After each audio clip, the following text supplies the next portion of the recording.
welcome to episode 12 of Games Every Designer Should Play, a podcast that explores what aspiring and seasoned designers can learn from some of the greatest games of all time. I'm Stuart Lilford, the naked crying child of game design, and I'm joined by two huge piles of poop.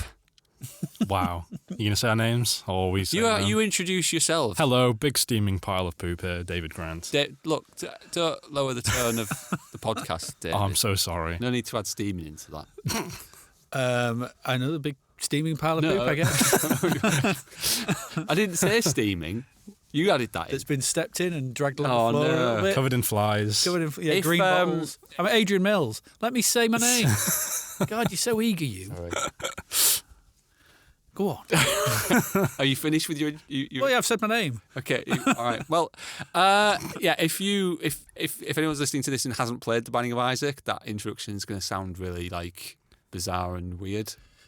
Yeah, I'm guessing they have though. Yeah. Well, hopefully they have. In each episode, we will discuss an essential game and what we can learn from it. And at the end of the episode, one of us will reveal to the others the game we must play for the next episode. Will it be beloved by all, or could it be controversial? I don't think we've had any controversial picks yet. We've obviously got the power to veto a choice, which we haven't used at all. Everyone's kind of been really nice to each other and agreed. Mm-hmm. But you'll have to listen to the end to find out what the next game will be. And it's my turn to choose. I did really struggle with this one. I had a game in mind that I was going to do, and then I changed it because of reasons. And then I narrowed it down to 5, which I literally, in the last half an hour, decided which one I was going to go with. Are you going to tell us those reasons at the end, or leave it secret? No, because I think I'll probably use that game next time instead. Okay. Partly because of the reasons, which I'll not give away. Because it'll just give it. Let's look. You want clues for the game we'll be discussing next episode? Obviously, yes. It's a first-person game. Wow. 80%. That narrows it down. 80% of games from a person who don't like first-person games.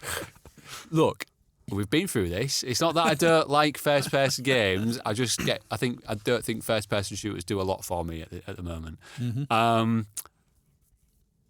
In this, it's a first-person game, and let's say it's different to any of the other games we've covered in a specific way. Okay. Yeah? Okay. That's a clue. So if you're playing along, there's the clues. You have to look at what we've covered. Is there something that ties them together, something that's maybe different from that we haven't done? I'm thinking something like Viewfinder or Superliminal. Yeah, well, you just have to wait. But for this episode, the game we'll be discussing is The Binding of Isaac. Rebirth. Oh, Rebirth specific. Okay, Yes. fine. This podcast will likely contain spoilers from the game. Can you spoil The Binding of Isaac? I don't know if you technically. can, really? No. I don't think I you don't can. think you can. It's not like a really there's narrative there, but it's not a narrative-driven game. Quote-unquote endings to it, but... Yeah, but I think if they're not you really watched one of important. the endings, you wouldn't be like, oh, well, I've had the whole game spoilt for me now. I can't possibly... Yeah. You don't exactly play for the story. No, but you should, regardless, if you're listening to this, you should play the game at least to get an idea of the kind of thing we're talking about. We'll be discussing it, assuming that you have. But first, a few notes on The Binding of Isaac, supplied by David, because this was your choice. Yes, hello. So, The Binding of Isaac Rebirth is the 2014 roguelike made by Edmund Macmillan and developed and published by American video game developer company Nicalis, who focus primarily on indie games. So Rebirth is a remake of The Binding of Isaac, which is a Flash game jam game, which was developed by Macmillan and Florian Himsel, I believe. And released in 2011, he took inspiration from the positives and negatives of his religious upbringing, and he showcases these in the game through various items, enemies, and story. It's one of the big elements of The Binding of Isaac, which we'll talk about later. Well, The Binding of Isaac itself is a story from the Bible, isn't it? Yes. So the player controls Isaac, a young boy whose mother, convinced that she is doing God's work, strips him of everything and locks him in his room. When Isaac's mother is about to kill him, he escapes to the basement and fights through random roguelike dungeons. The player defeats monsters using Isaac's tears as projectiles and collects items which modify his appearance, attributes, and abilities, potentially creating powerful combination. Macmillan was initially worried that the title would receive backlash, like you said, with it being based on the biblical story of the same name. But despite this, the game gained quick popularity with a boost from various Let's Plays because it fits the format really well. And then it then received its first update, which was the Wrath of the Lamb. Past that, the game got a remake, and we'll be discussing Binding of Isaac Rebirth, which is the remake. Effectively, the Flash game was limited in terms of its capabilities, so it was remade with improved graphics, and it allowed ports for other systems beyond PC. Since then, it's had 4 DLCs, Afterbirth, Afterbirth Plus, Repentance, and Repentance Plus, each of which add various game content and new gameplay modes. But what can we, as designers, learn from it? Oh. So, where are we going to start? Where can we start? Well, as you said, my introduction to this game was exactly as you described. I saw some Let's Plays of it on YouTube, and it piqued my interest. I downloaded it, I think, in 2011, and yeah, I played a fair amount of the original Binding of Isaac, the Flash game, and then picked up Rebirth when that was released on PC, and then for this I've been playing the Switch version. Okay, so you have both been playing on a console port of the game. Yeah, PS5. Yeah, for this, I played on PS4. Yeah. Did you have DLC for these as well, or just a base? It was I don't know. I think it was Afterbirth Plus. Okay. No, it said Rebirth Plus. I don't know. I think it contained all the DLCs in the version of the game for the Switch. I'm not sure. I suppose it depends on how much you've played. It probably won't affect too much. Yeah. No, I don't think so. Yeah. For a bit of context, I also started on the Flash version, and then in, 2014 when it came out, the Binding of Isaac Rebirth, and I've been playing it on and off ever since, basically. I think I've got maybe 600 hours in it at this point. Yeah, I think you shared the stats at the end of the previous episode, and I thought I'd put a lot of hours into it, and I was like maybe 60. It's one of those games. I mean, it's a roguelike. It has a lot of replayability. Yeah. And the achievements, I guess, are like one of those big draws where each achievement unlocks something new in the game, and that kind of constantly brings you back to play it. Yeah. June, I think, when you said Binding of Isaac is our next game. Yeah. Is when I first played it. Yeah. I'd heard of it, of course, so I knew about it. I knew what it was, and I'd seen videos, but I'd never played it. I'd been interested in it, but I think you get to a point where something is like, I don't know. But then you said we're doing it, so I was like, okay, better play it then. Yeah. So I played it on. I played the PS4 port, which I had free on PS Plus at some point in the past. Yep. And so I just played it. It was PS5 I was playing it on, but yeah, just played it with PS4. So it was. I think it's vanilla Rebirth. Okay. So thoughts on the gameplay? How did people find it overall?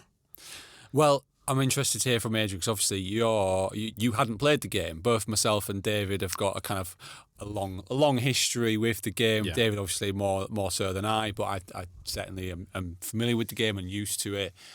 You coming to this as a new player, tell us about your experience. Okay, so I think I put over the summer.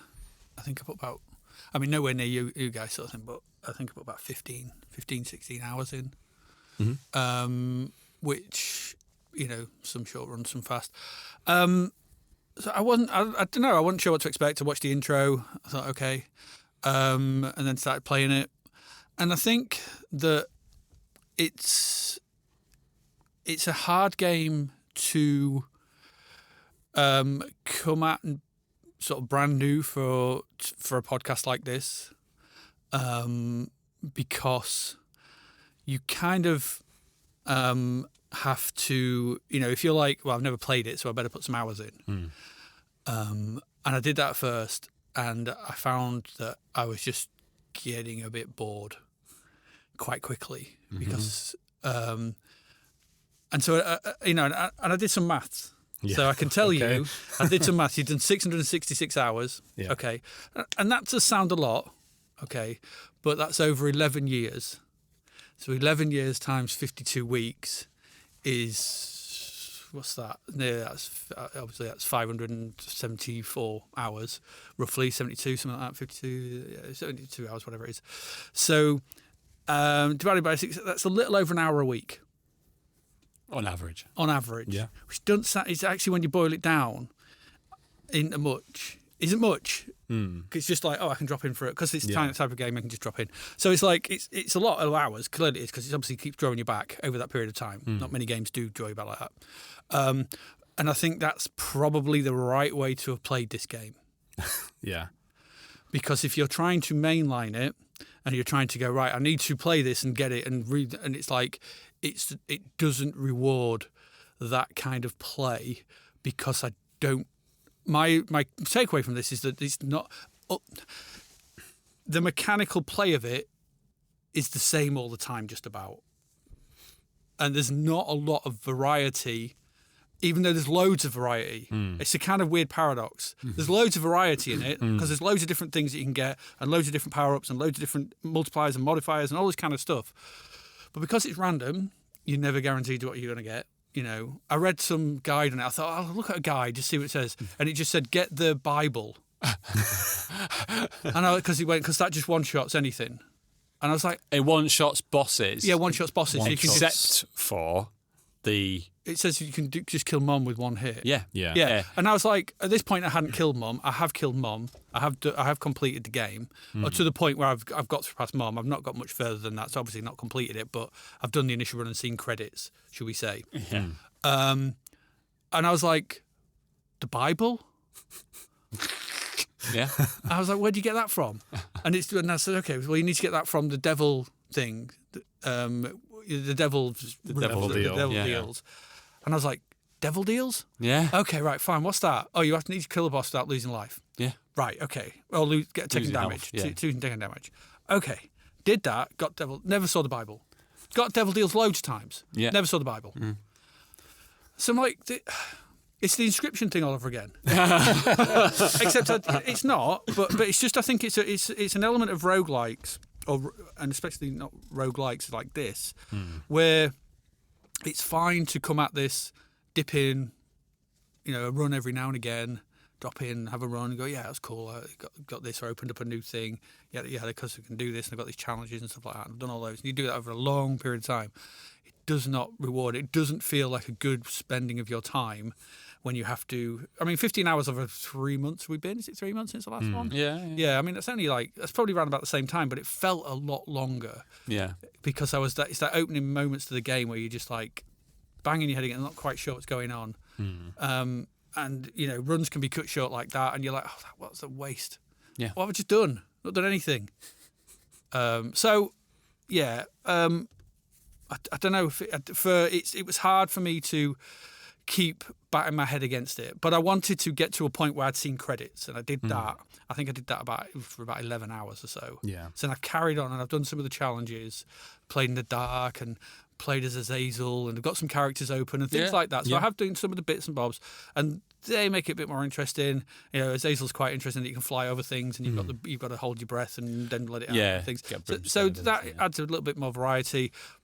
But I think my main take from this is that there's just not enough variety in the things you do in each room. Yeah, I think what they're saying is you haven't to try and dive into this in the short space of time, in the relatively short space of time that we've had, in order to fully appreciate, I guess, the game has been, you've just not been able to. It needs more. It's more like you just chip away at it kind of thing. Yeah, if you said we were doing this next September. Yeah. And I'd had a year at it. Yeah. And I'd been like, oh, right, yeah. And I've got, loads of, I've taken my time with it. And I think it's one of those games.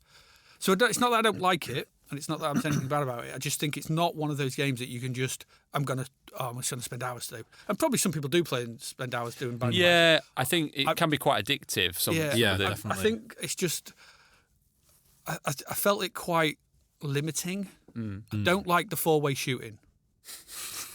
I'm going to say that. So that is the thing I definitely do not like. Okay. Yeah, I want a 360 shooter. Yeah, when you said, it's a twin stick shooter, isn't it? I was like, And I know that comes obviously from its flash heritage and keyboard heritage, where it was WASD and the arrow keys. Yeah. So I get that it came from a digital period, a digital creation point. I just think that they could have, when moving it to a forward, they could have offered. Yeah, I suppose technically they have done that in ways because there are items. Yeah, you can get an item that allows you to. And you get those, and I haven't got that item. I suppose part of the issue is like with the Binding of Isaac Rebirth, you kind of have like up until like beating Mom and then It Lives, like the game, it is a slow introduction. It's kind of, you're getting used to how stuff works, but it doesn't throw too many things at you. Once you get past that point, it starts to open up. I don't know, I kind of feel like, because obviously we played Vanilla Isaac on Flash when it started, and then it's gradually added rooms and items and bosses and on different things, different enemy types and things since that time. So we've had a kind of gradual kind of trickle of this additional stuff to the game. Whereas I was thinking, like, Adrian coming at this with all this additional new stuff from the get-go, I reckon it's quite overwhelming. Yeah, because my question to you is, how do you know the beginning doesn't give you all this stuff now? Because you didn't. Did you start from the beginning again right now? No. So you've not had the experience that I've just had over the last 3 months. I basically played, and then whenever the DLCs were released, I would play from that point. So a lot of the items, like in the base game, you have to unlock doing various things. There's still like a big pool of stuff that you just get by default. I think the DLC maybe adds a small pool of stuff like per DLC to the base game, but again, there's still a lot of stuff that you have to unlock through various challenges or gameplay and things like that. And so I was doing some of the challenges and things like that as much as I could. I would have been happier. I just thought that the rote, the moment to moment is, you go to a room, there's a series of monsters. It's either a single room or it scrolls around a bit. It's either a series of monsters which are easily dealt with or are really annoying. There doesn't seem to be much in the middle. There's either anything that isn't the neck stretchers. Yeah, those are the worst enemies in the game. The neck stretchers or the pop-up worms. Yeah. Because they're a pain. There's maybe a couple of others. Anything else, it's like, I can kill it quite quickly. Like the big chunky things that you can chop the heads off and cut in half. Yeah. And then the heads might fly around. Anything else, like the mini bosses that you get, are really generally pretty easy. You just run away from them and fire it back at them, and there's not much in the way of skill involved in these things. But you get certain rooms. There's one room where there's 4 neck stretchers. Yeah. In the corners. And you can't kill them unless you're near them, and as soon as you do, they all just fire it in your Yeah, and there's a walking neck stretcher around as well. And I was at 6 hearts. Yeah. And it was just like, brump, dead. And I was like, well, and I think that was 4 deep. So whatever the 4th one is, the caverns, the depths, whatever. I can't remember what they're called. And I was just like, I had no idea that room was there. Yeah. You've got no planning. There's no way of knowing. And it might be like, oh, it's an item that does. Like, she's look into the room. Like, I don't get these. It's like, that's not helpful because it's not. And so that's what I found with this game is that, and I know that's the nature of roguelikes, but I don't know. In other roguelikes, you could even Inscription. In Inscription, you could plan and build cards for later runs. Yeah. There's none of that in this. So it's just the look of what you get. Yes. Yeah. To a certain extent, yeah. I think, again, this is something you get from playing a lot of hours as well, but at a certain point you've got skill, knowledge, and luck, basically, for the main parts of the game. Like, obviously a lot of it is luck, but when you know... Are they stats in the game? No, sorry, just like as a player. I was like, is that something else? No, as a player, like it gets to a certain point where your knowledge can influence your look. Yeah, to there's a certain lot extent. of hidden information in this game, isn't there? And that's the other thing is like we haven't touched on is that when Adrian was playing this and messaging me, I was like, you need to be having a second screen open with the wiki. Yeah. And looking at what items do before selecting them, because sometimes you can be on a run and you get an item in the item room and you get it and it's permanently ruined that run because it just works contrary to your play style or contrary to other items that you've got, and so it's just completely messed you up.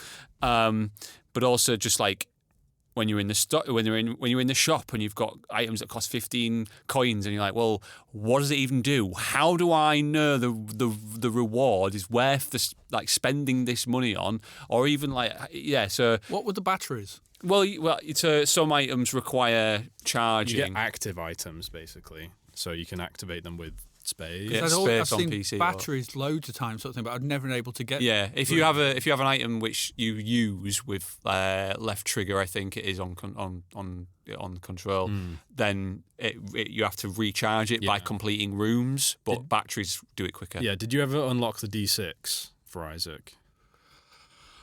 I think that happens after you defeat Mom. I think. Yeah. The first, because I played it from fresh on Switch. Yeah. And I don't think you get the D6 until after you defeat Mom. So I was going to say, like, one of the things I was saying before about when it opens up after defeating Mom and it lives and stuff like that. Isaac, which is the first character you get, he gets a dice, which allows you to re-roll an item. So that, again, it starts to open up things where you can decide, like, all right, this dice has 6 charges. Each room, like, recharges it until it's full again, or you can use a battery. And then this lets you choose, like, all right, do I want to re-roll in this place? Do I want to save it for a specific room? Take your chance, stuff like that. And then that kind of starts to... Can I ask, what do you mean when you say it opens up? Well, Mom is like... There's like another boss 2 levels beyond yeah, Mom. there's the heart. And then there's other bosses beyond that. There's like Satan, and then there's Mega Satan, and then there's... Yeah, I guess one of the things we should explain. So with item unlocking and stuff like that, each character has like a set number of items that they can lock. Most of them are locked behind defeating a specific boss or like a speed. You have like the challenge room where if you defeat Mom in under 15 minutes, is it? You can do like a boss rush. There's a load of extra stuff. I won't go into too much detail, but basically... Mom is a very early boss, I suppose. Past that, you have 2 different directions that you can go into. You can go down to hell.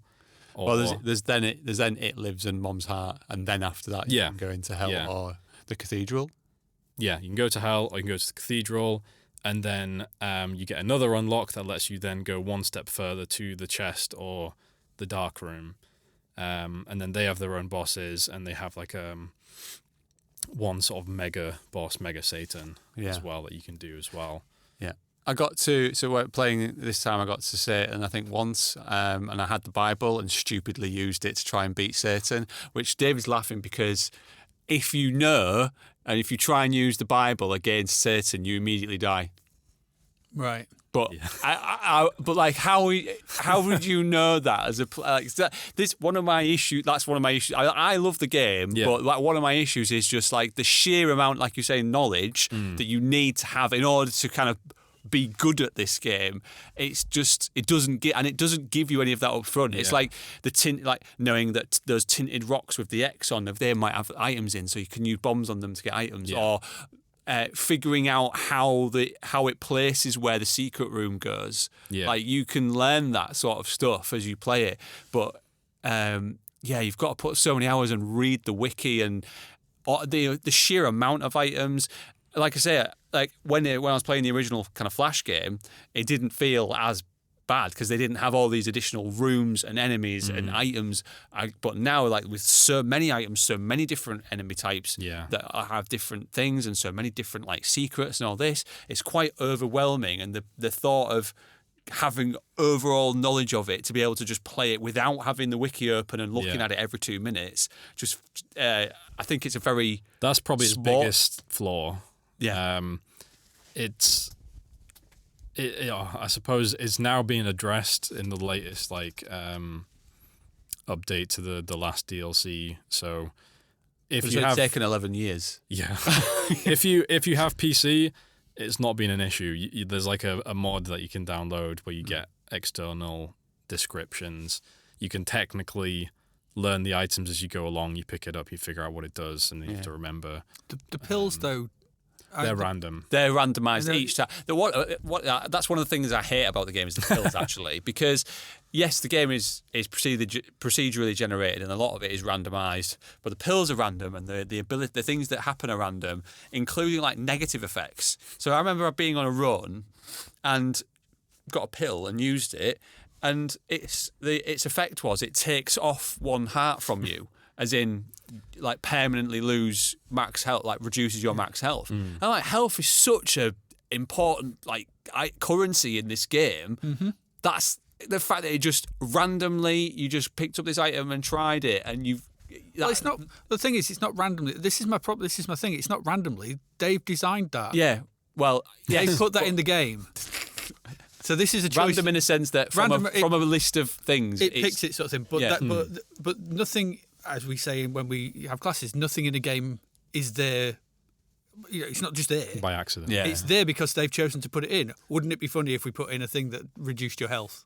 But I think there are ways to counter that as well. Like, how do you know it's... Go on then. What are the ways? How do you counter that? Well, one of the characters that you unlock fairly early, Kane, they have the lucky foot, and that turns all of the bad pills into good pills. But I get, like, you wouldn't even, without looking at the wiki at what that does, you would have no idea. Fair, yeah. How do you get Kane unlocked? Is that the one where you need 100 coins in a playthrough? There's one way if you get 99 coins in a playthrough. It's either you donate to the machine in the shop or you have to open like a certain amount of chests or something like that. Right, okay. Yeah. Like there's the one where you don't take damage in the first 2 levels. It's like... It's like I've been so close to that a few times, but never got it. The game is nails. It is nails, though. It's hard. Because you can just walk into a room sometimes and there's things just in front of you hit you. Yeah. And you're like, oh, well, that's that. I'm not catching that character this time, am I? Oh, okay, let's carry on. So that was my goal for this run. Like, oh, well, not going to do it. And I think that's, I don't know.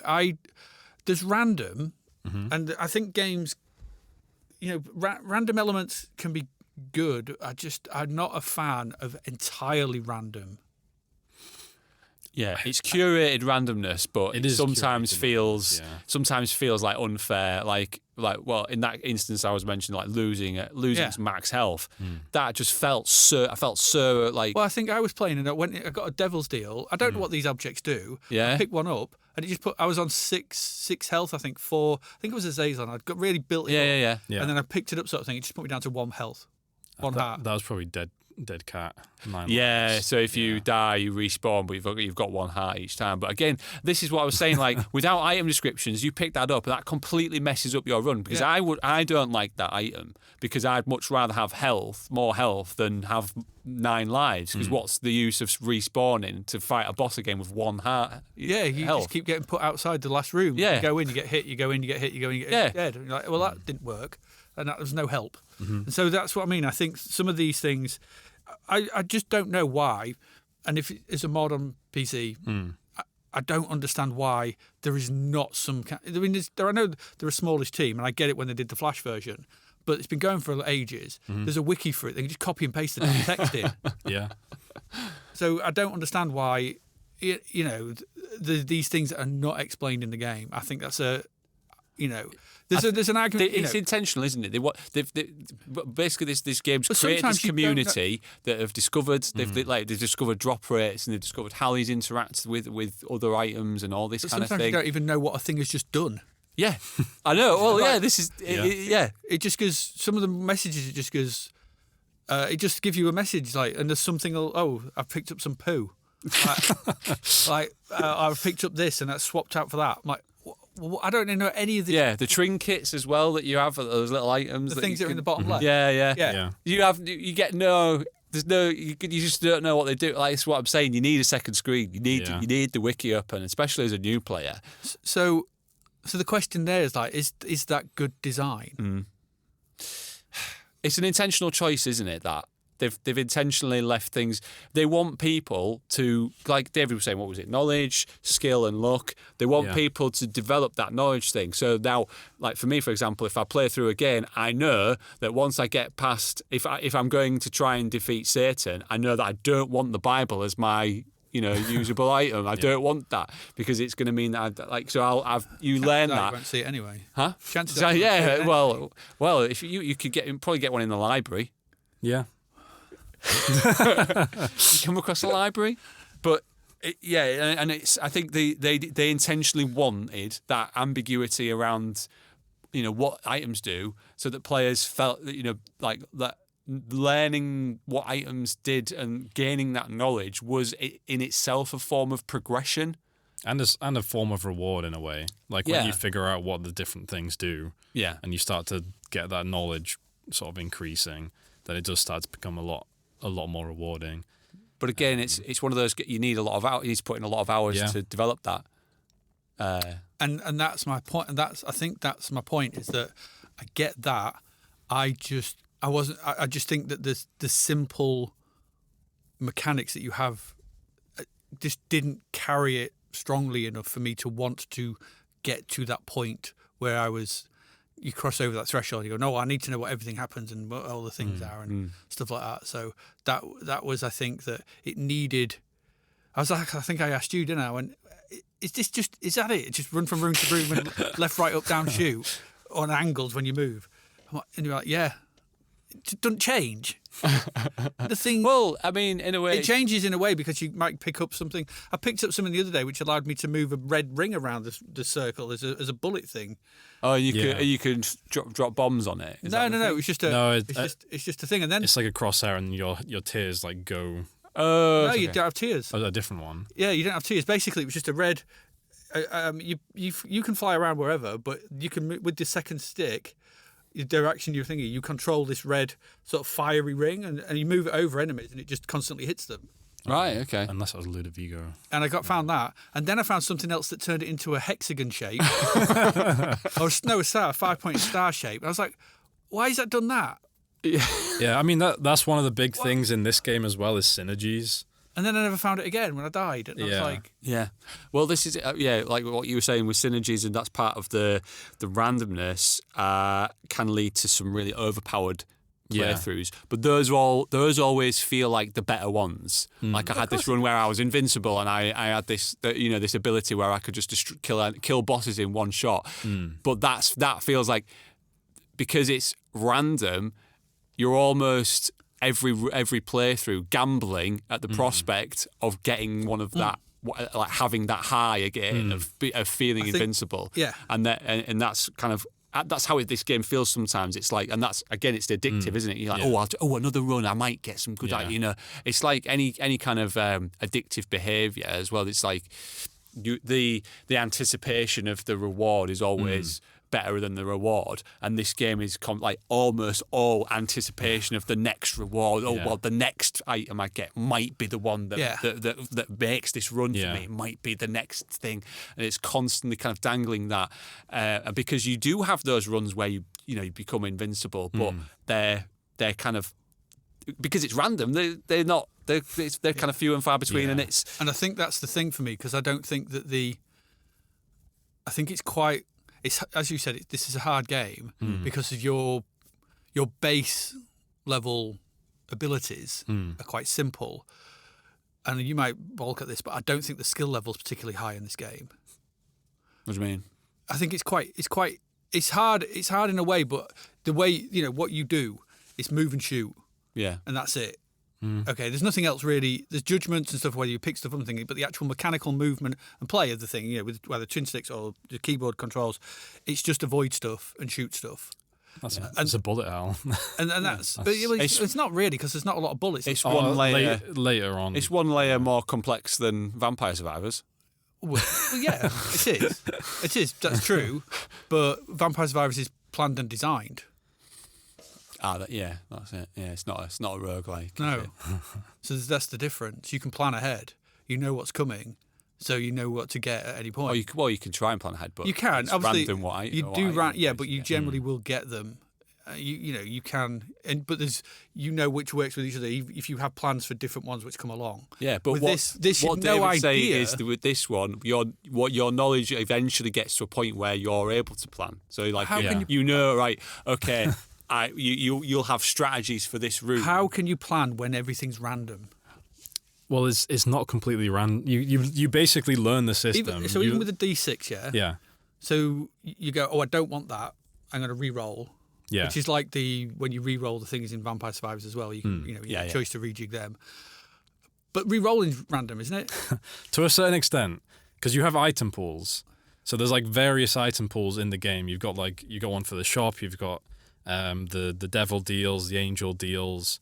You've got them for different. How many floors. items are in each pool? A lot. So it might as well be random. Not completely. Well, no, it's not complete. Obviously, there's a 1 in 80 chance or 1 in 100 chance. I don't know how many objects are in these things, but there's a 1 in something chance, yeah? Yeah. And then if you get rid of that, then there's a 1 in 99 chance. Yeah, but I mean, you're saying that, but like if you had like a tiny little item pool and you could just get the exact same item every time, then it would get boring. Because like part of the challenge is like, yeah, sometimes you do get like less than stellar items, and then you have to like build around that. And I think I think you've hit on the point I'm trying to sort of make there, is that the moment to moment is not interesting, particularly, unless you get weird combos. And sometimes you do, and sometimes you don't. And it's too random for me. And I think we like hard games. We both like the Souls games. Yeah. So in the Souls games, they can be quite impenetrable for new players and stuff like that. However, there's design there in the sense of, if I go here and just fight these enemies and keep going that way, I'll get through. And I've got to learn the boss's thing is, but you get through it, and it's the same every time. And I think my issue with these games, and it's probably just me, I get it. I've played a lot of games in my life over a long period of time, and randomness for randomness' sake doesn't work with me. I was trying to think back, because obviously I play a lot of older games, and the games I've come away from playing in that period that I've really liked are the ones where I've looked, because the old games, when I'm talking games in the 80s, like they used to just fill screens with random crap. And it was just, I got hit on, there's a floating telephone, and then there's this, and then there's a guy, there's a sort of just a floating bust of a head with a massive nose that's floating about, and that hit me, and I was trying to jump over a platform, and it hit me. I'm like, this is stupid. But the better games are ones when you play them, you're like, they've actually designed these levels, they've designed these enemies, there are games like that back then. And I think, for me, I was trying to think about games I kind of like, and those, I like to see a designer's hand in the elements that I'm actually playing through, rather than just around the edge there's loads of design stuff, but in the middle, who knows? I mean, all of the rooms, to be fair, are like specifically designed. Like the layout is random, but like the actual room, inside of the room, placements of rocks. Like how many rooms are there? So you come across like the same room. Yeah, type, you do. You do. So I think, if we're trying to repackage this in something that a designer can take as a kind of a lesson, it's to be cautious with randomness and chance. Obviously, gives replay value to your game, but you got to use it wisely and cautiously. And I think where Isaac trips up is that that design choice, to have that expectation on the player to build the knowledge up and essentially have this as it's an outside of game skill level that you need to develop. The designer's made that choice, and you either get on board with that or you're not a fan. And I'm just one person, and I have a certain type of gamer, and I like certain types of games, and I get it. And I'm not saying, and obviously it's a very big hit, so they know more than I do. If I had come up with this idea, maybe I'd have done it differently. But I just think, my overriding coming from this was like, I just wanted I wanted more info. I wanted it to be a bit more like if they just, I don't know, giving you an option when you ran towards it, went, oh, this is the dead cat. I do wonder what it would be like if you this. played with I don't know if it's rolled out to console yet, but the item descriptions. Yeah, I wonder if I think that experience with it. Maybe. That might. Because like I can't personally, I couldn't play this game without the wiki. And you guys can't unlearn what you know. Yeah, exactly. So even if you'd have started And it would have been interesting to see you start a fresh game of this, and I think maybe you should probably. That's what I did. You did on Switch, Yeah. and maybe you should have done on on PC. Just started a new fresh save and gone from there, trying to sort of come at it, looking at it, going right. Well, what does it do from a trying? I know you can't unlearn what you know, and you plan these things, but like from a get go, from the starting point, would you have like looked at it and gone, God, this feels really different to when I first started it 11 years ago? And coming at it now, would you have been like, if I didn't know any of this stuff, would I have been like, oh God, what the hell is all this? Yeah, I mean, I do remember when I first started the game and I was always confused. Well, every time. beating Mom felt like such an achievement. Yeah. The first time you do it, you're like, because wow, Like it was difficult. Finally, yeah, it was it's very difficult to yeah. get there. Yeah, it is, Yeah. and you've had that exact experience. Yeah, Yeah. But then it opens up, and Yeah. you kind of what you've learned from beating Mom, you kind of build on and that kind of thing. Like Because when I started again, I was thinking, because you said like, it opens up after you kill Mom. I was like, oh great, okay. And then I started again. I was like, I'm doing the same thing again. I thought this opened up. Yeah, you have to beat Mom again. I have to beat and Mom then again. Okay. Get past that. Yeah. I mean, part of it as well is like, you get all the different unlockable characters as well. And that does, maybe the first few don't change gameplay as much. But then you have, I mean, one of the big things I guess we haven't mentioned is like, I guess the resource management. So like health is a resource. Yes. You've got the bombs, you've got the keys, you've got money. And like the characters all kind of, I mean, just like any roguelike where you get different characters, they kind of change how you start off, the items you get, and then your rough play style of how you're going through the game. And when I say play style, I mean like one character, Kane, he is focused around money. So he gets better luck, he gets a bit more speed and a tiny bit less health. So a lot of your gameplay is going to be focused around like, right, I want to go to the shops. I want to get items that work with luck. I had and loads of stuff money like once that. and I couldn't find a sodding key. For the shop. Yeah. Then- that's great. Then you get characters like Azazel, which you said you unlocked Azazel, right? Very strong character, but it starts with 3 black hearts, which black hearts aren't containers. Once they're gone, they're gone. Yeah. Yeah. You have the soul hearts as well, They which kill everyone on screen as well when you it lose does one? a load of damage. Yeah. Yeah. You have the soul hearts, which are like it's basically the same thing, but Are those you don't those- get the damage. Are those the blue ones? The blue ones, yeah. Okay. Well, this is what I wanted to say as a point of the game, and what I think it does well is it absolutely rinses every mechanic in it for every possible way it can be used. So like hearts you were talking about. So you've got hearts that work like hearts work in video games. You've got the soul hearts that are like armor almost, like additional ones that don't last forever. You can't refill those up. The black ones that damage enemies if you lose them. Then there's the white ones, which if you complete a floor with one of those, then it becomes a new heart container. There's The bone hearts. bone hearts. Yeah. I haven't even come across these.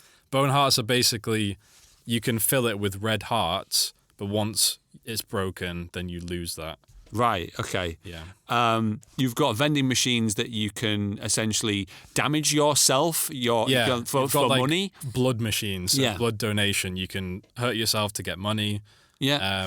You can one of the items you get is the converter. So if you've got two soul hearts, you can use that and convert them into a full heart. Like just the way, and that's just hearts. Yeah. You've got all these other things in there. The amount of coins you've got, the keys, the bombs, you've got things that can swap those around and things that it really kind of just takes every single mechanic and thinks, right, what are the different things we can do with this?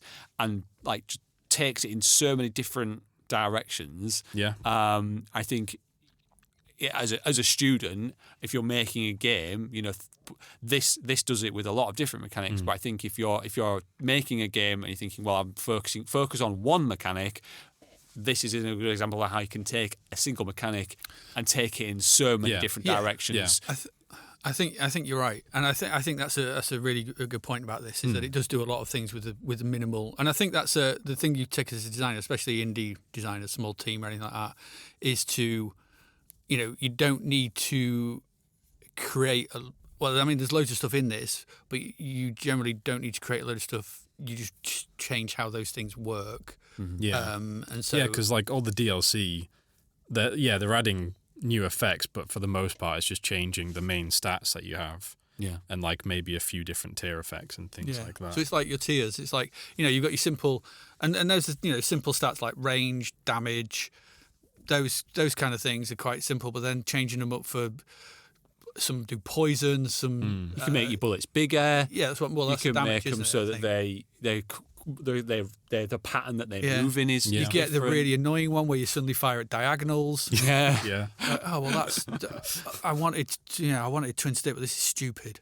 They really annoyed me, those ones, because it's impossible in some places to actually try and line up enemies. It's like Yeah.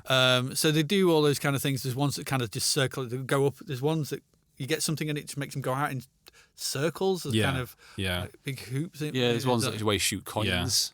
Weirdly, Yeah. And there's things like the kind of followers, the little sort of acolyte, familiars. familiars you can get. So you get the fly.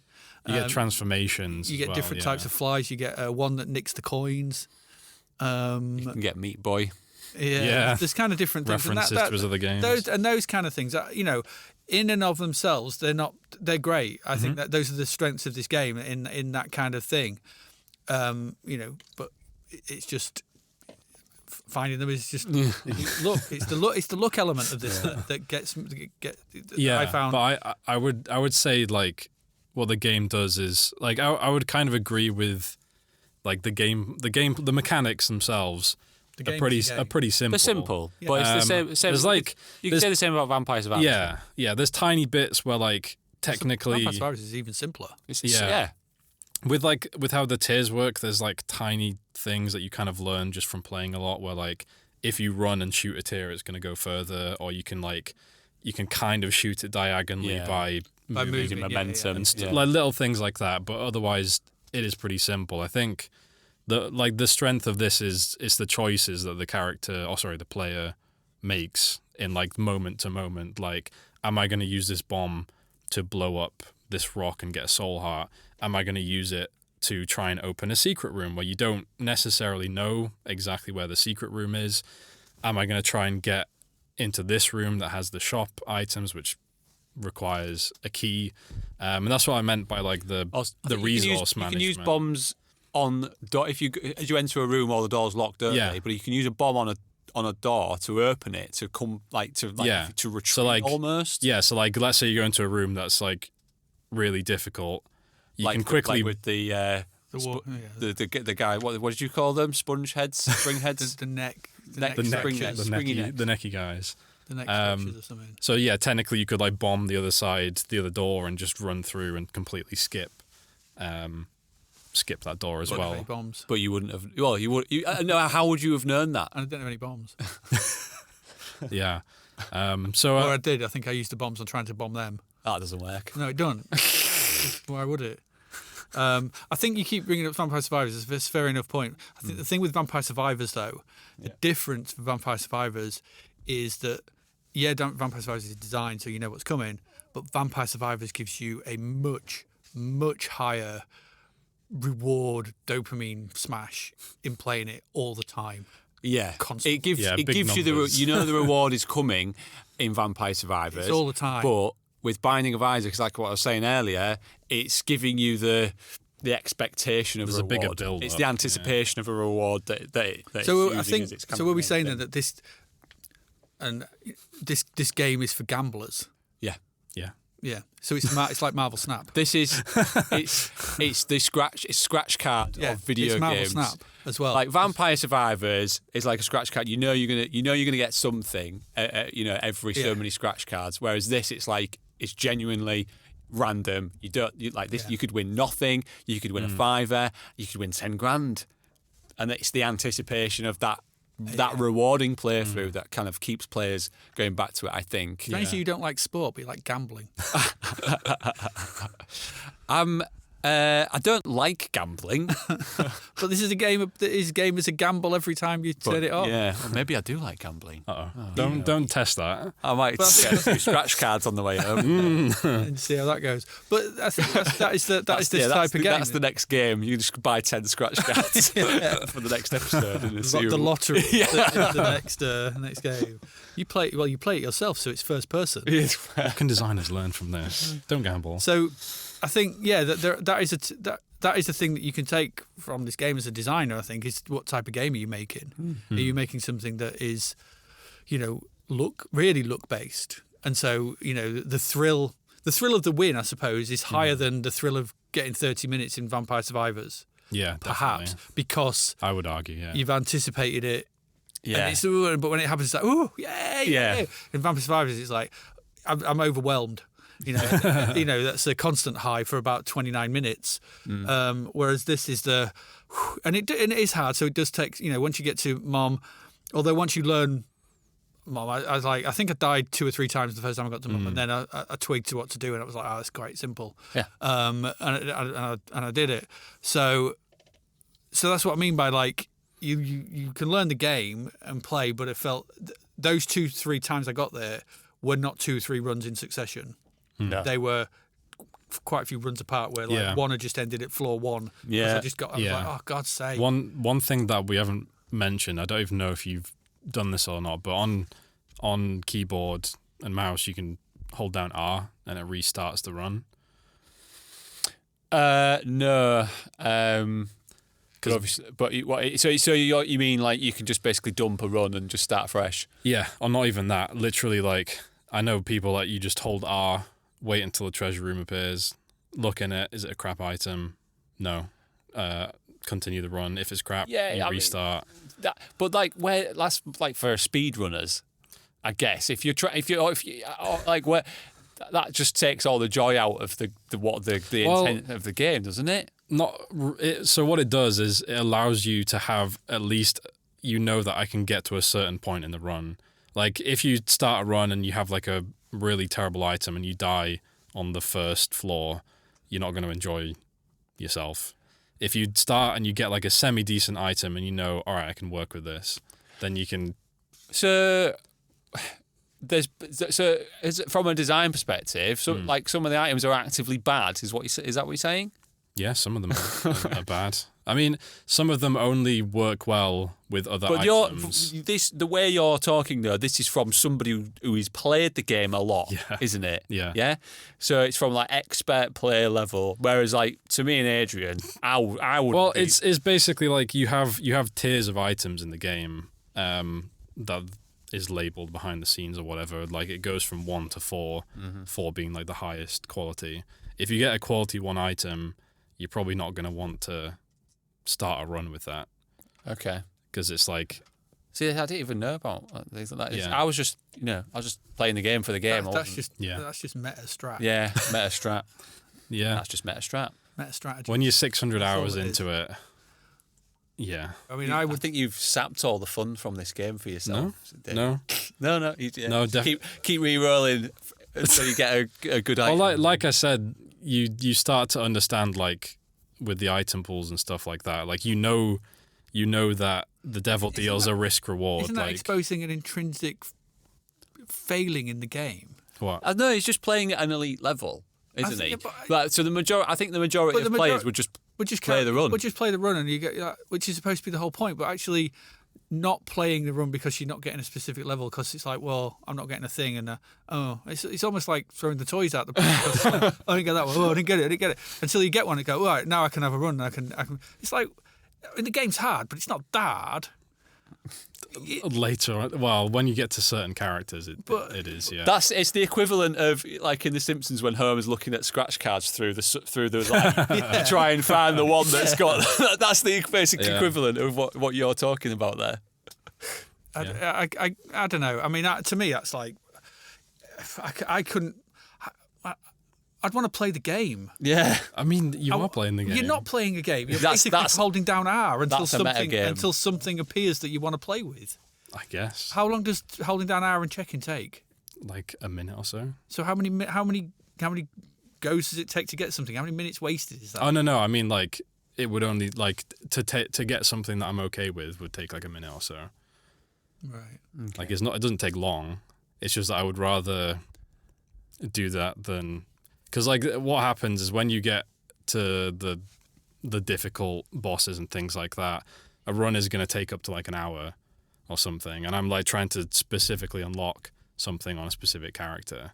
So like for example, So do you not think though at some point? All right, let me put it to you this then. Okay. Do you not think the game would be made better if at some point you could pick a starting item? Or select from the list which items you want on the run. Because that's what you're doing. You're just wasting a minute. And you may say, well, it's a minute. But like, well, I know that this is the... Because you're saying, okay, you get to the later bosses, they're still hard. It takes an hour. That's still something. I think at some point the game just needs to go, okay, look, you've done all this. We've done the random stuff. Okay, you can put in the 8-letter code to get the...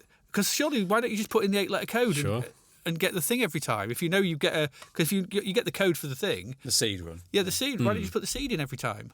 What do you mean? You can type in this. Can you type in the seed? You Manually. don't get achievements for it though, Okay. because you already know like exactly what's Fair going to enough. happen. So you're trying to get the achievements. Yeah. He's just playing at elite level, Adrian. He's just Elite little meta strat. that's right. I mean, it gets to the point where you have like characters that basically die in one hit. Right. What do you play as? Yes, you play as a character that Why? for the challenge. Okay. Like this is right at the end of the game. Okay. Like you don't have to elite player. Yeah, you don't I have to get- play as these characters. Yeah. Okay. So I understand that these characters are whatever, but in the general run play to play of this, would it just not be better at this point if they know that that's happening? Just let you pick.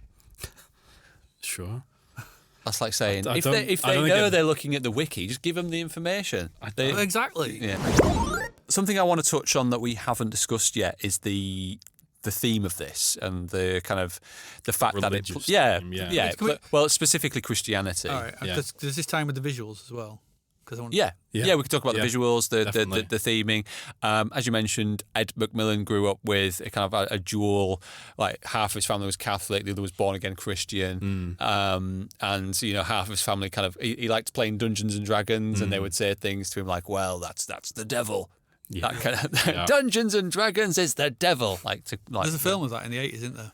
There's a film Tom Hanks in Okay. where he gets addicted to. I can't remember what it's called, but it's essentially that's the story to it. Yeah. He gets addicted to Dungeons and Dragons, and he nearly gets killed because of Dungeons and Dragons. Oh, what? And did he play Magic the Gathering as well? No, because it's the mid '80s, and there was a big scare around Dungeons and Dragons. In the Yeah, 80s. well, that's obviously kind of he in interviews and stuff he's talking about this game and how he's trying to get across how it feels to be kind of a creative person in these, and you might be like making things that are weird or playing with things that are a bit weird or seem a bit, I don't know, fantastical to certain groups, and they just kind of shun it, and they made him the way it made him feel about himself and stuff, and he's trying to get that across in this game, and like with certain things from his kind of religious upbringing. But on the other side, he had the Catholic side where people would like say prayers to basically cast a spell on the car to kind of pray for a safe passage in this journey to wherever, and he thought that was really cool, actually, that aspect of religion, or like lighting candles to kind of help souls get to where they needed to get to and that kind of thing. So I just think, I mean, I'm not particularly religious or have much of a relationship with religion itself, but I thought the themes were unique, and Definitely.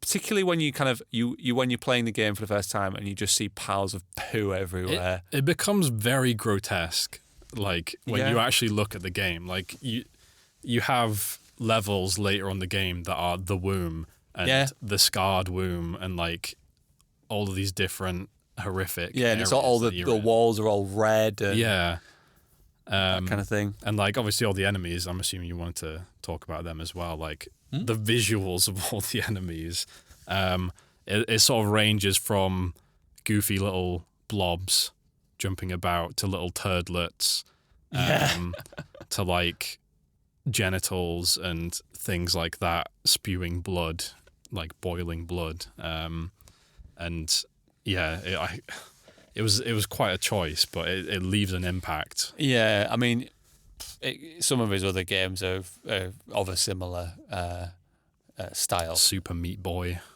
Yeah, you were a boy without lump skin. Of meat. Yeah, you're a boy without skin. Yeah. Did you have a particular thing you wanted to say on the? I just think I thought they're good.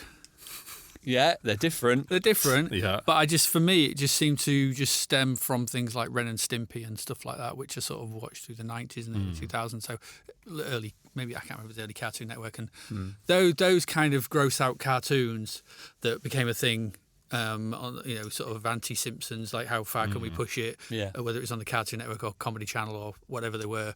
And you'd get those and it's like, you'd be talking to somebody, there'd be an ultra massive gross close-up of his nose and just hairs coming out of it and things, and you'd be like, that's just grim. Yeah. You hadn't seen that on cartoons before. I mean, cartoons growing up for me were, the Tom and Jerry and things like that, the sort of Warner Brothers types things.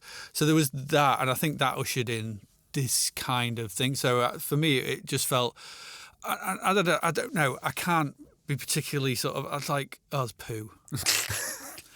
Okay. So it's just felt, I just don't know. It was like, I couldn't quite get whether the tone was supposed to be like the opening sequence is probably my favourite part from it. The whole bit where Isaac and his mother. Yeah, I did quite enjoy that bit. Like, and I was like, okay, that's quite interesting. I quite like that and the way that was drawn and animated. But it's like those little interstitials. Yeah. Like sitting on the toilet and there's no toilet. There's no toilet and like, crying. just Screaming. Or he's going to give flowers to the girl and the guy pulls his pants down. Yeah. And he's like, laughing at his genitals and stuff. And all those kind of things. Or he's just crying on the floor. And I get all those things, they're quite interesting. But, it's just, I think that's after a while, it becomes, because it's so overtly over the top, it just blends into nothing. Yeah, eventually it's just part of the scenery. I didn't even notice the stuff after a while because I'm not focusing on the fact that I'm shooting a pile of poo or a fetus or a turtle or whatever. Yeah. I'm just shooting an enemy and trying to kill the damn thing Yeah. and then move on through a door. So I think after a while, there's a point, it's like where if something is all the time the same kind of level of grossness, that grossness loses all power. Mm-hmm. Yeah. And it drops. You need peaks and troughs. With anything, we talk about peaks and troughs in things, you need a moment to go, you watch a horror film, and if the worst horror films are those ones like The Terrifier, those new ones where it's just gore for gore, all it's like, I'm just so bored of this. But the best horror films are ones which, it's like, it's quite I wonder if it'd be possible, because like with the amount of replayability in this game, at a certain point, a certain amount of hours in, like, it's going to be how do you do impossible that? because I bet you don't even see some of that. You'll just see shapes. You see, that's what I mean. You see information. Yeah, like this enemy is going to attack me. Like you this. literally, you literally sat there looking at the Matrix. Yeah. It's like you're watching the thing because the green scroll ground sort of thing. Yeah. It's like I'm not seeing that. I'm not seeing the visuals, the things. I'm just seeing that move, that thing, that enemy, that thing. I just move and I just shoot, and that's. Is that intentional? Is he trying to kind of? I don't know. Is he trying to I say don't know. all this stuff that's quote grotesque? And he's trying to remove the taboo. It's like, poop is something everybody sees. A few times a week. It's completely. Why has it got this taboo? Is that not normal? A couple times a week. Maybe have some more fiber. Yeah, I think. Yeah. Oh no. Yeah, probably need to go a bit more. Once a day. Is that all right? Yes. That's the target. And I think. But is he trying to say? Well, it's there in my game. I don't think it's that. I think it's the fact that it's a small team. I think you can apply meaning sometimes to the fact that it's a small team. And so they've designed all these things and they want it to be a certain thing. And I think that's the design choice they've made. And so you in analysing something, you can try and apply meaning to something that's actually not there. Yeah. And I think there's meaning in the things and in the thematics, which you were saying. Yeah, he's obviously Yeah. he's obviously put a lot of his personal self into into and this all game. that, and I think that's right. But I think there's a point where you're just thinking, it just becomes wallpaper. Yeah. What would you suggest to like? I don't know. Yeah. I think games, like I said, need peaks and troughs. They need ups and downs. They need, we played Resident Evil 2, for example. I know it's a very, very, very different game, but and that's a gory horror game. But if every moment was you turning over a cop and its mouth falling off, Yeah, or liquors in every or single liquors, everywhere, sort of thing, or you getting your face would- ripped apart, yeah. things like that, you get very bored very quickly, and it would lose all its impact. Like The Last of Us is another one. I know I'm using big budget games sort of thing, but The Last of Us uses its gore sparingly. Like when you get caught by a clicker and you get that Yeah. cuts, you never really see much. And because it does it, it's like, it's way more impactful. But when it's just the game It's just is there just constantly. That's Yeah. there. Yeah. It loses all, and as as someone who does, you're the artist in the group.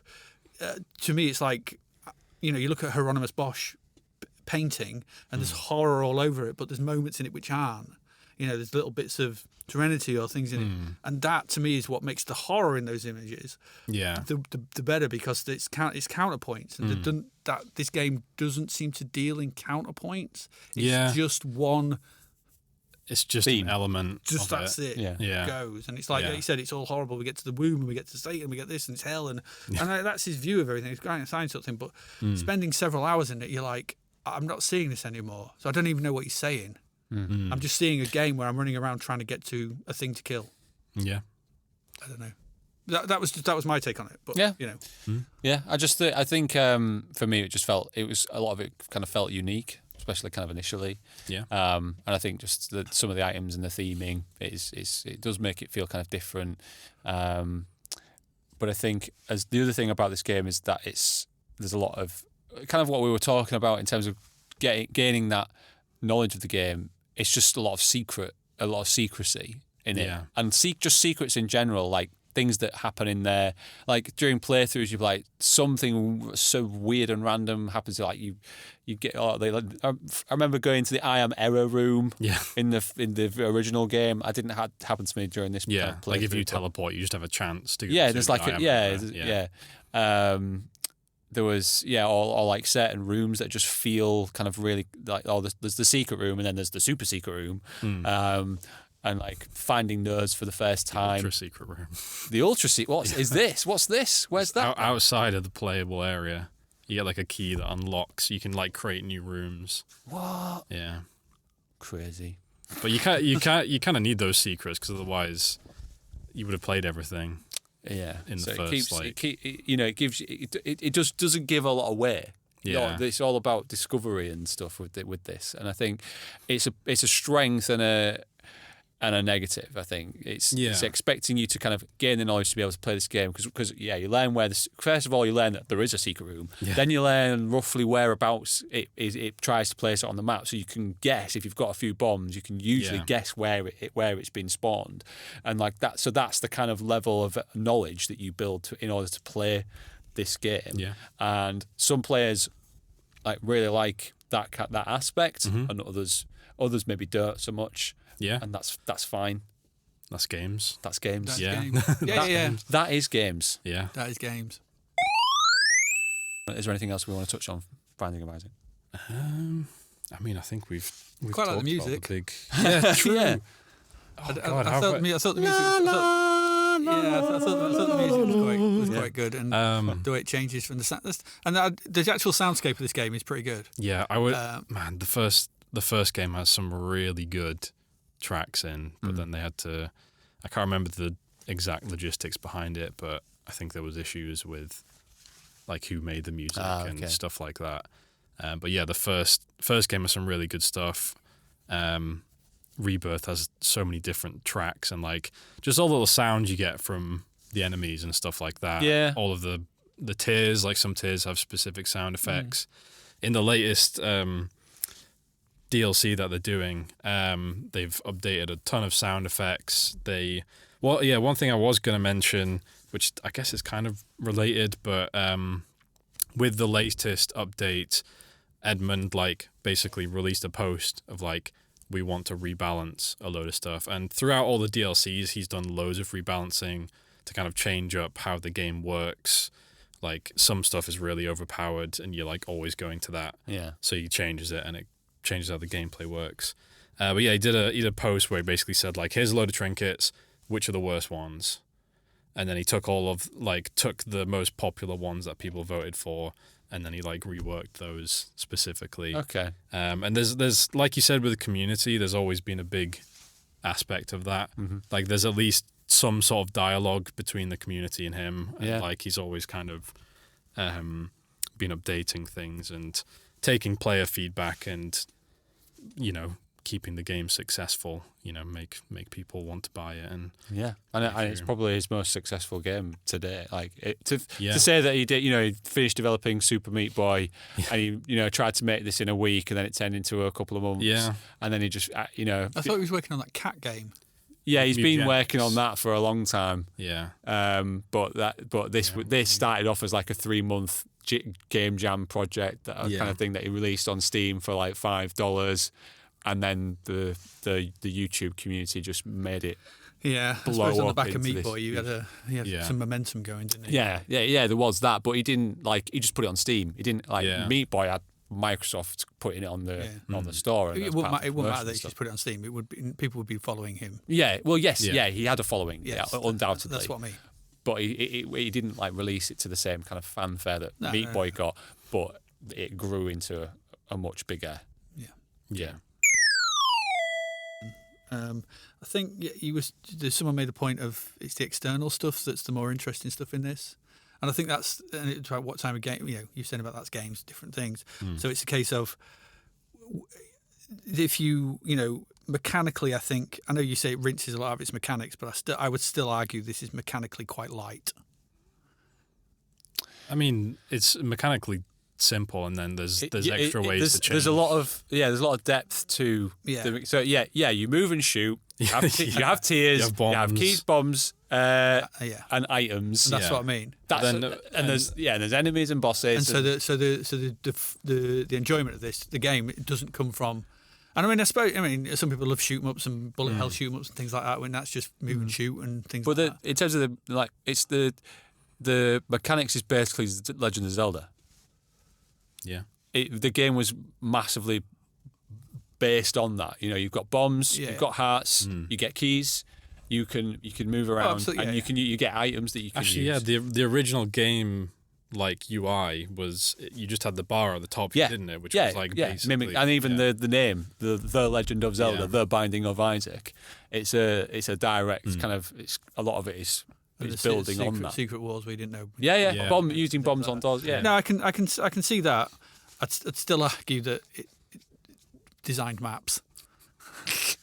There's the Yeah, but this game has designed rooms, but it's randomly assigned what they exactly. how they're connected. Yeah. Do you want some feedback? yeah. Yep. This is from I'm No Superman, a regular contributor.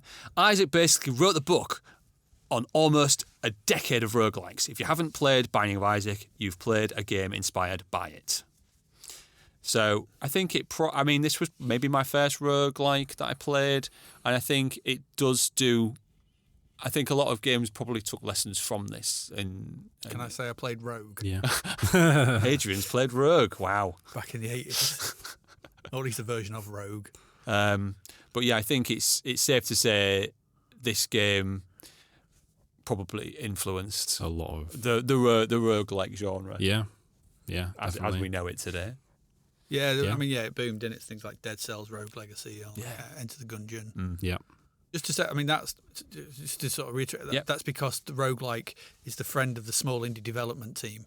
Yeah, Yeah. because you get a lot of replay value from. You parcel up a load of bits, and then you let it throw it together in a random way, and then you go play that. Yeah. Here's a load of values we can change with some numbers. Yeah. Yeah.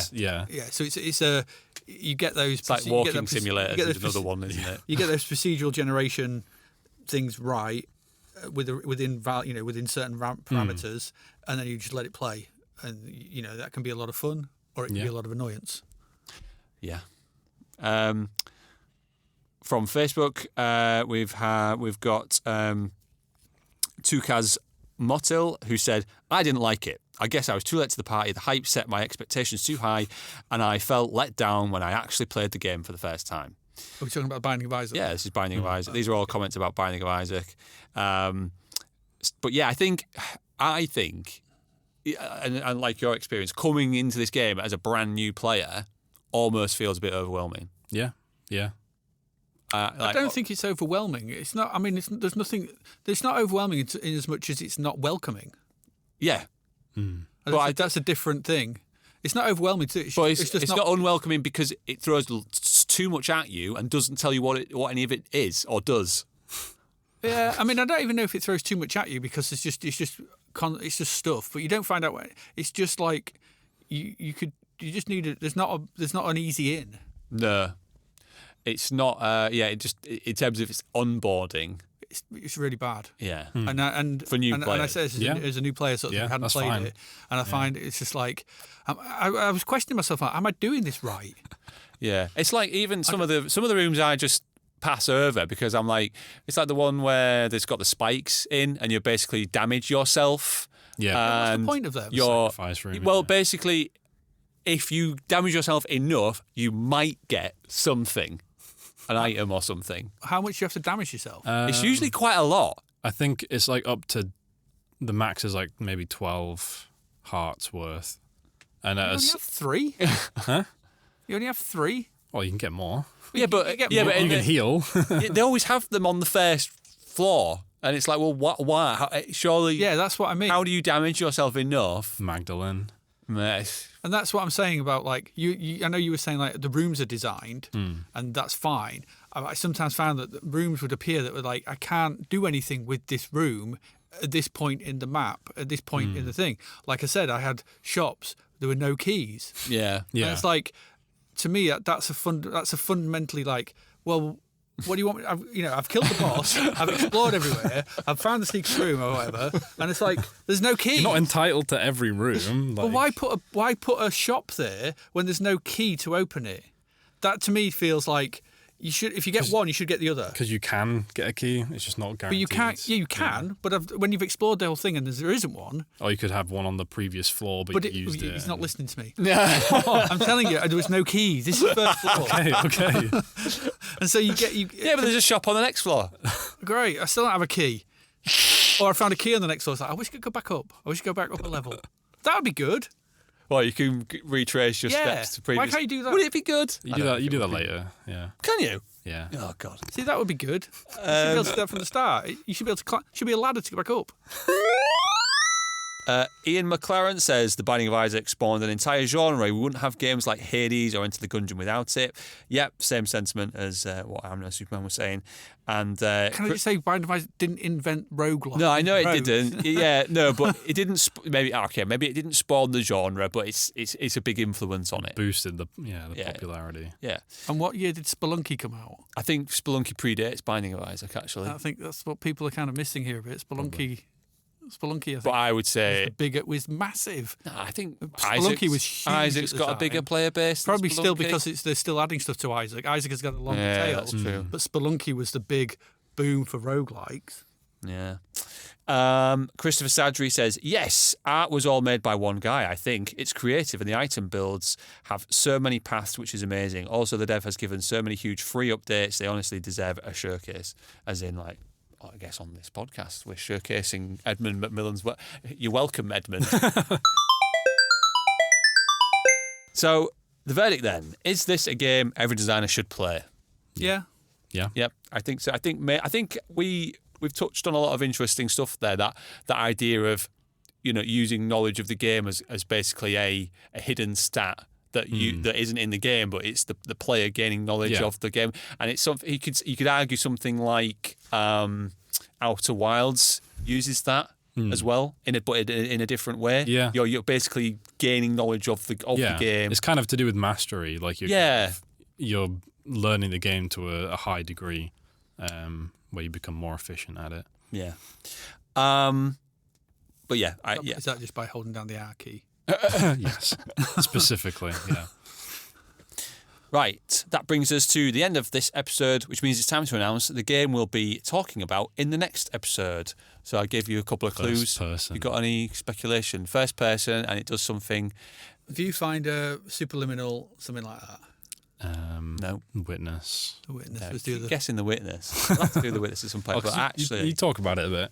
The game we'll be discussing on the next episode of Games Every Designer Should Play is Keep Talking and Nobody Explodes. Oh, okay. How are we going to do that? We'll have to do it together, won't we? We'll have to play it together or try find someone else. But yeah, it's different because it's a multiplayer. Yeah. That is different. Yeah, we've not really done... Well, I suppose we've had... And it's asymmetrical gameplay. So we've had games that have multiplayer, but it hasn't forced us to... Yeah, you've got to work with other people. It's a game about communication. I mean, you can veto it if you want, Adrian. But it sounds like David's on board. I'm just curious how we're going to do it. Well, we can just play it. We'll play it. We can organise a session where we play it. Okay. Why do we record it for the podcast? I've played it before, so... Yeah. It sounds like we all have. I've got it But as well. I chose this one because I think it's probably a quick turnaround for the next episode of the podcast where we're after such a long break. And we reference it quite a lot in lectures and with the students when they're talking about specific mechanics for games. We're like, oh, this sounds like Keep Talking and Nobody Explodes, or you should do this like Keep Talking and Nobody Explodes. And I think it's just, because it comes up quite a lot, it might be worth having a look at. And it's, as I say, it's multiplayer, it's about communication. I think the fact that you have the manual is an interesting aspect of it, and the fact that it's kind of asymmetrical in that you're working together for the same goal, but you've got different abilities. Essentially, one of you has the bomb and one of you has the manual, and you have to kind of work together. Are we doing that with a headset? I can't remember if you can do it without or not. You can just, you don't need to play it in VR. Okay, yeah. You can play along. Email us your comments and questions on Keep Talking and Nobody Explodes to shouldplaypodcast@gmail.com with the subject Keep Talking. Or even if you've got general feedback on the podcast, we'd love to hear from you. So you've traversed the depths of discussion, picked up stat-boosting game design insights along the way, and defeated 3 podcast host bosses. You made it to the end. You see a chest. You open it. What's inside? It's the subscribe button. Smash that, like us, leave a nice review, share on social media, tell your friends. We are at ShouldPlayPod on Twitter, Instagram, Blue Sky, Threads and YouTube. Join the conversation and suggest some games you'd like us to feature in future episodes. All that's left for us to say now is thanks for listening, and we'll see you next time. Bye.